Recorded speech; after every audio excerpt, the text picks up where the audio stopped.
Muchísimas gracias, Caro, hoy por recibirnos aquí en la facultad y te felicito de todo corazón por esta distinción merecida que has tenido.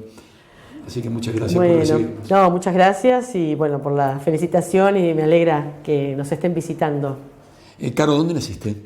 Nací en San Nicolás de los Arroyos, es una ciudad que está a 220 kilómetros acá de Buenos Aires.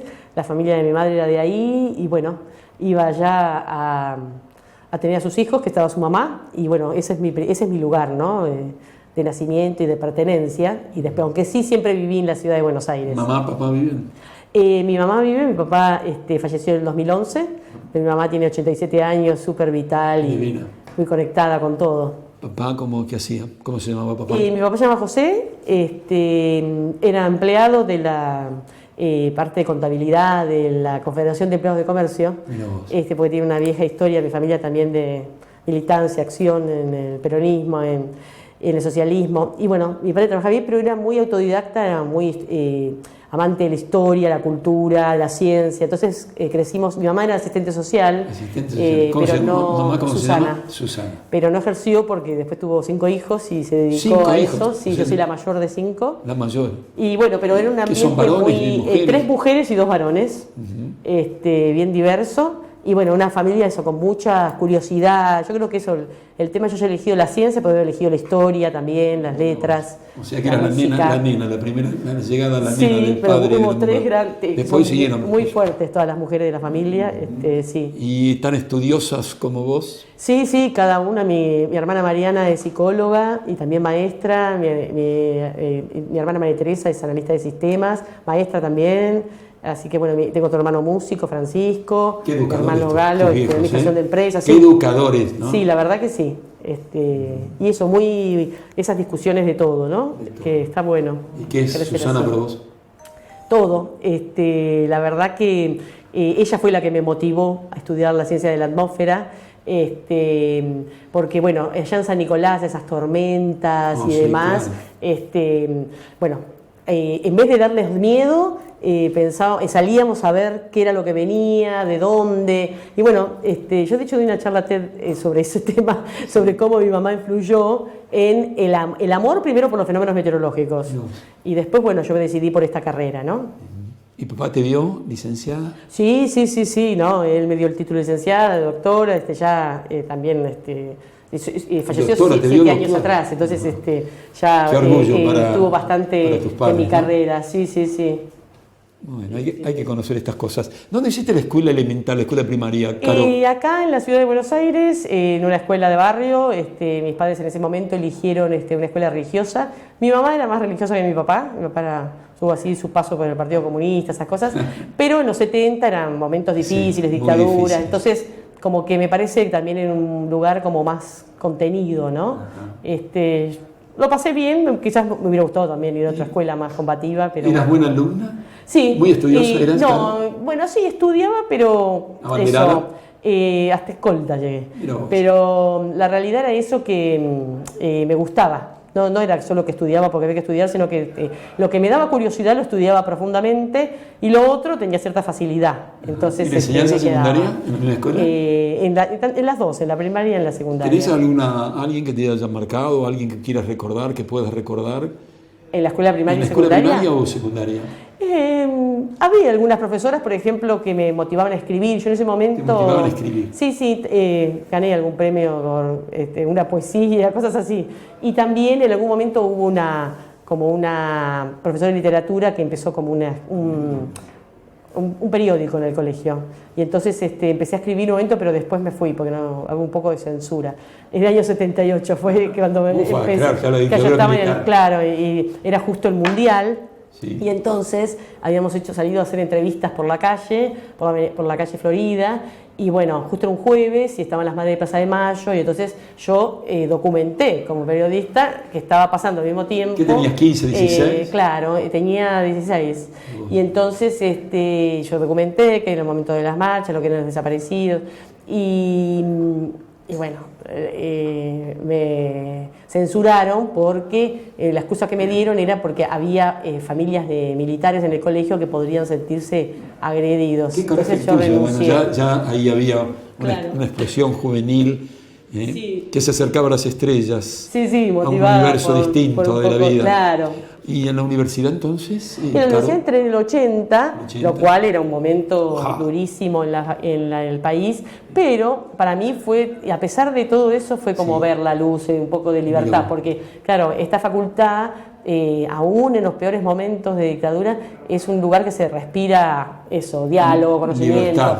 Yo no tenía que, no se toma asistencia para ir a las clases teóricas, prácticas, uno va porque quiere aprender. ¿Acaso no son obligatorios los laboratorios? Y entonces, bueno, sentir esa libertad, aprender, la verdad que me enganché rápidamente con la vida universitaria. La vida universitaria. Sí. ¿Te recibes en 1986? Sí, 87? exactamente, 1986, marzo de 1986. Licenciado en química. En ciencias meteorológicas. Ciencias meteorológicas. Sí, en ese momento existía meteorología. A ver si nos está mirando, tal vez si es que vive algún profesor que te haya impresionado, impactado. Sí, acá en la facultad, aún en esos momentos difíciles, había gente que todavía sigue, ya están algunos jubilados, pero que realmente eran muy motivantes. Por un lado tengo que reconocer a Alberto Flores, que fue un profesor de observación, que yo en un momento, cuando se empieza a estudiar meteorología, uno empieza cursando materias de matemática y física, en ese momento eran súper comunes con física. Sí. Ahora con química, ¿no? Ahora química también. Hay alguna materia de química ahora en la carrera, pero en ese momento no había. Matemática y física. Claro, y entonces yo los primeros 2 años, lo único que veía en esos departamentos, estuve a punto de pasarme a física. Y entonces fui a hablar con Alberto, a ver y fue él el que me dijo, esperá, motivá, entonces...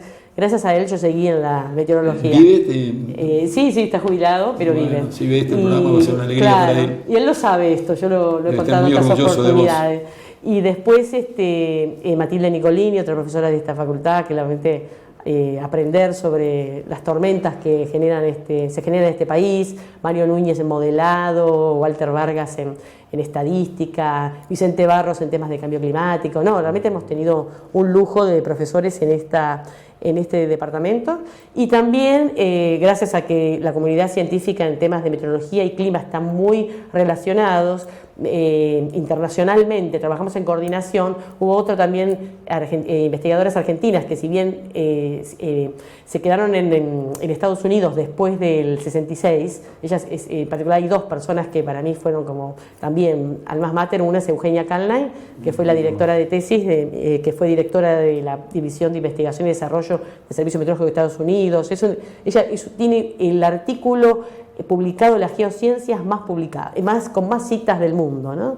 Eugenia Calna, y ella me adoptó como estudiante de doctorado, y realmente le debo mucho. Me formó no solo científicamente, sino como persona investigadora. Y otra se llama Julia Noes Paegel, de la Universidad de Utah, otra argentina que desde allá tuvo mucha influencia en la investigación. Estas referencias a las que haces tiene que ver con aquello de que el yo por el nosotros, reemplazar, y por esta cadena de eslabones. Exactamente. Que ustedes integran los científicos, ¿no? Y el doctorado, Caro. Por eso, el doctorado lo empecé acá en el año 86, en un momento muy duro.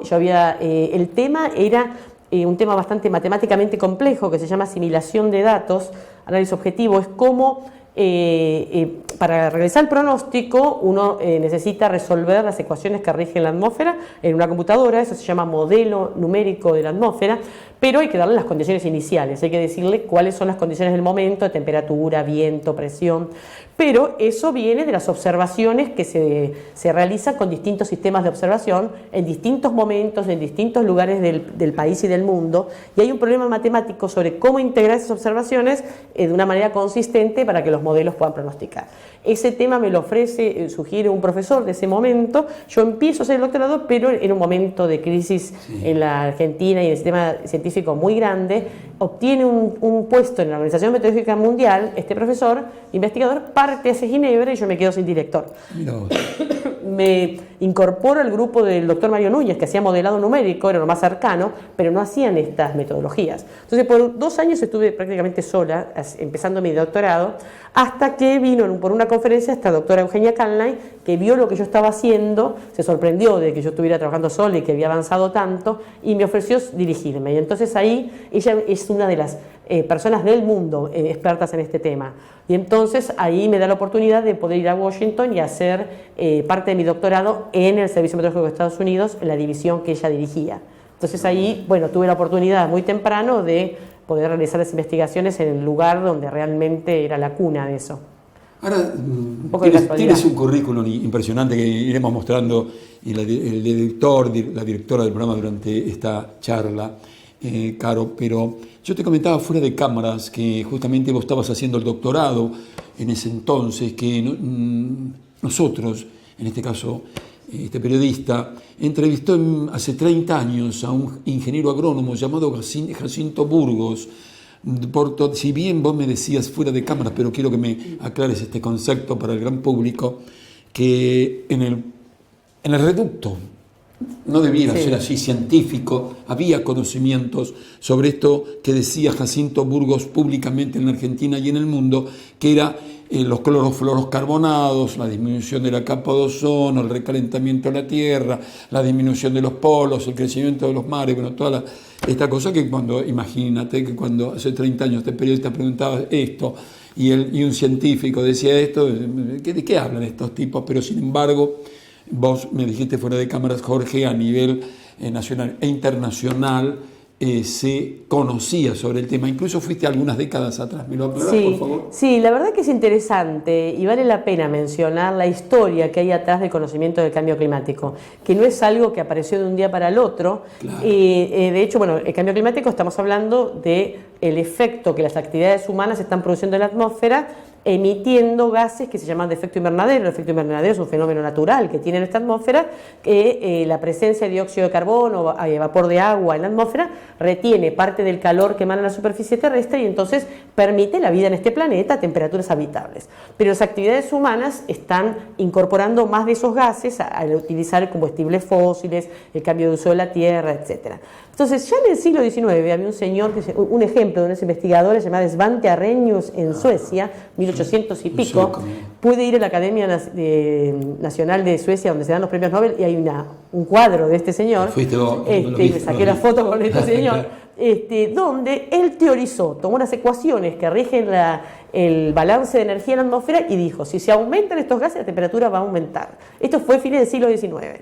A mediados de los 60, allá por los 60, la comunidad científica, en el marco de la Organización Meteorológica Mundial, empezó a medir las concentraciones de dióxido de carbono en distintos lugares del mundo, a mediados de los 60, y a estudiar el dióxido de carbono que había en los testigos de hielo, porque hay aire almacenado.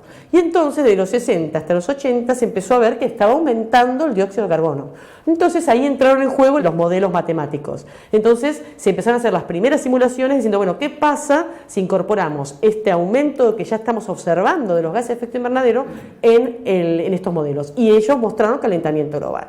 Y entonces en el año 85 se hizo una gran reunión de investigadores que le presentaron a Naciones Unidas un informe diciendo, esto es una posibilidad concreta. Y entonces Naciones Unidas respondió creando el panel intergubernamental de cambio climático.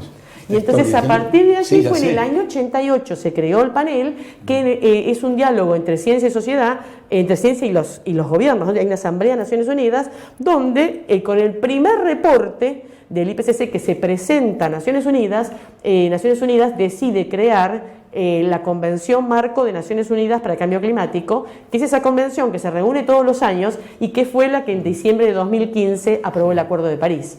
Pero desde ese momento la convención, este diálogo internacional, esta discusión internacional sobre el tema, está siendo apuntalado por los reportes que se elaboran en el marco del IPCC, el Panel Intergubernamental de Cambio Climático. Bueno, es decir, que hay todo un desarrollo, un estudio, una investigación científica. ¿Y por qué digo todo esto?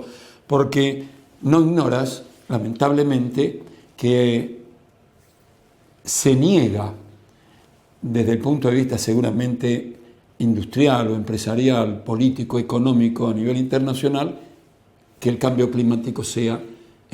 Bueno, de hecho, lamentablemente, el presidente de los Estados Unidos no le dio pelota, iba a emplear un término juvenil, no le importó nada lo resuelto en París por todos ustedes, casi todo el mundo, y sin embargo lo niega. Y hay literatura negando esto. No, en realidad, sí, hasta hace unas décadas estaban los famosos escépticos, ¿no?, de cambio climático, pero hoy por hoy ya prácticamente no quedan personas que cuestiones de que haya un cambio climático. Ahora, los escépticos se restringen a que se pueda ser atribuido a las actividades humanas, porque cualquiera se da cuenta que hay una mayor frecuencia de ola de calor y dependiendo de donde uno vive hay una mayor frecuencia de eventos de lluvia intensos o mayores sequías, entonces ya es innegable, inclusive Trump, pero le niegan la responsabilidad a los seres humanos o quieren verlas, que también es una proporción bastante mínima de la sociedad mundial, ¿no? Y entonces el tema es que ya el problema está mayormente reconocido, pero ¿cuál es la celeridad en tomar las acciones? Hay que reconocer que los gobiernos nacionales, provinciales, municipales, tienen una cantidad de problemas delante de su agenda que han dejado relegado en mayor o menor medida el problema ambiental dentro del que se cuenta el cambio climático. Pero hoy por hoy los problemas sociales están tan ligados a los ambientales que los problemas socioambientales ya están entrando en la agenda. El cambio climático es el que nos liga porque es global, la atmósfera no tiene fronteras, pero los efectos de la deforestación, los impactos de calidad de agua, aire, estamos viviéndolo en distintas regiones del mundo. Parece mentira, en una encíclica distinta a todas de la historia de la Iglesia Católica, aparece Laudato Si, escrito por el Papa Francisco, este hombre argentino, tomando una posición de estadista, y aclarando esto que tú dices en relación a la problemática social que origina el cambio climático. Pero entonces yo no tengo alternativa ahora, debiéramos hacer todas estas preguntas, pero que decirte algo que ocurre en la región. ¿Qué pasa con lo que yo califico a este tipo, o a Bolsonaro, permítaseme decir, el Nerón de estos tiempos, con lo que está aconteciendo en la Amazonia y a él no le importa un carajo? ¿Cuál es tu visión de una científica de tanto prestigio internacional como vos sobre esto? Realmente es de terror, ¿no? Porque es como un oscurantismo, es negar la ciencia. Bolsonaro en una mayor medida, Trump en otra, y después hay otros estadistas que no voy a nombrar, pero como que, como decía, ¿no? O niegan el problema socioambiental o lo minimizan. En el caso de Bolsonaro y lo que está pasando en Brasil es terrorífico porque se había logrado una disminución en la deforestación del Amazonas. Debo reconocer que hasta el 2015 se había logrado una reducción realmente efectiva. No. ¿Con qué? Con cambios de políticas, porque es un problema muy complejo el del Amazonas, donde también uno tiene que atender cómo proteger un área que es vital, pero al mismo tiempo cómo mantienen las poblaciones del lugar. Después de todo, si uno no le da una alternativa, no estoy justificando, pero sí estoy entendiendo que haya pequeños ganaderos, estoy hablando de los pequeños, ¿no? Pequeños productores que les parece que la única solución a sus vidas es desmatar para tener vacas. La irrespetuosidad, te tengo que interrumpir porque es irrespetuoso lo que digo, pero hay una pregunta súper elemental y la respuesta, necesito tu respuesta porque sos una experta en el tema. ¿Cuánto afecta al cambio climático el Amazonas? No a la región, al planeta. Lo de Amazonas. Hoy por hoy la deforestación del Amazonas se da en el este y en el sudeste, no es toda la totalidad, que son como 2 penínsulas de la India, es inmenso el lugar.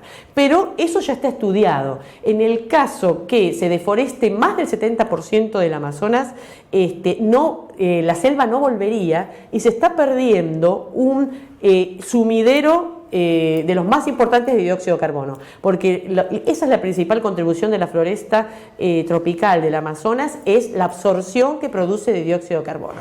Entonces, hoy por hoy, si se aumenta tanto, lamentablemente se están combinando 2 efectos, porque el calentamiento global, producto del aumento de los gases de efecto invernadero, está produciendo en el Amazonas una disminución de las lluvias. Entonces, eso también afecta a la selva. Entonces, si se disminuyen las lluvias y se aumenta la deforestación, se pasaría a lo que se llama una sabanización, es decir, se transformaría en una pradera con un impacto muy grande en la temperatura y la lluvia del Amazonas y en el balance de carbono mundial. Uh-huh.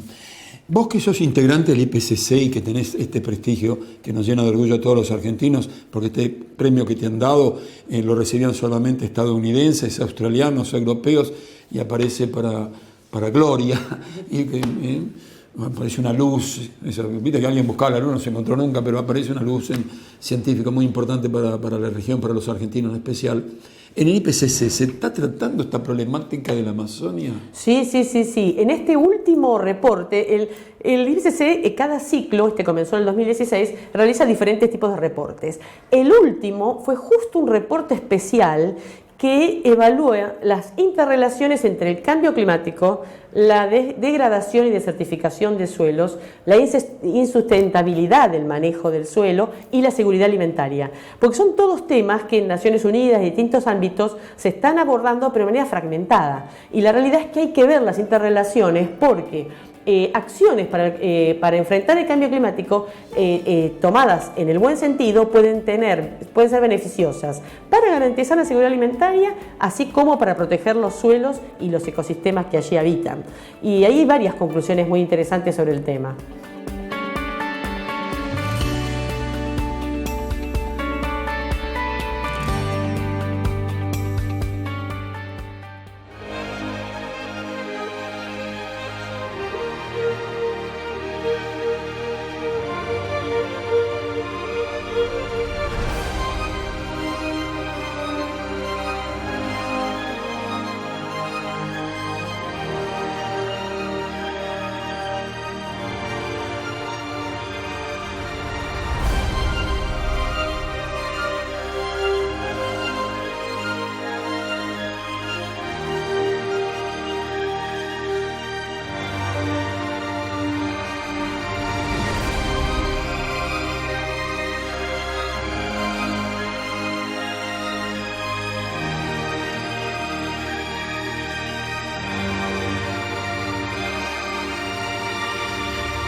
Transportel Patagónica, una empresa protagonista en la interconexión Pico Truncado Esperanza, Río Turbio, Río Gallegos, realizando las obras del tramo de 280 kilómetros entre Esperanza, Río Turbio y construyendo la estación transformadora Río Gallegos. Transportel Patagónica, eficiencia, esfuerzo y avanzada tecnología para apuntalar el desarrollo energético de Argentina. OTEC, soluciones integrales para el transporte y almacenamiento de aguas. Coto, una empresa 100% argentina que ha sabido crecer al ritmo del mundo actual y ofreciendo la mejor calidad al mejor precio. Coto es más que supermercados, es una gran familia argentina que crece pensando en su país. Coto, yo te conozco, ahora conocenos vos. Hospital Alemán, el único que usted elegiría sin dudar. El Instituto de Capacitación de la Federación Nacional de Trabajadores de Obras Sanitarias favorece el desarrollo personal de los trabajadores del agua y el saneamiento, logrando para ellos el crecimiento laboral y la optimización de políticas del sector con profundo contenido social.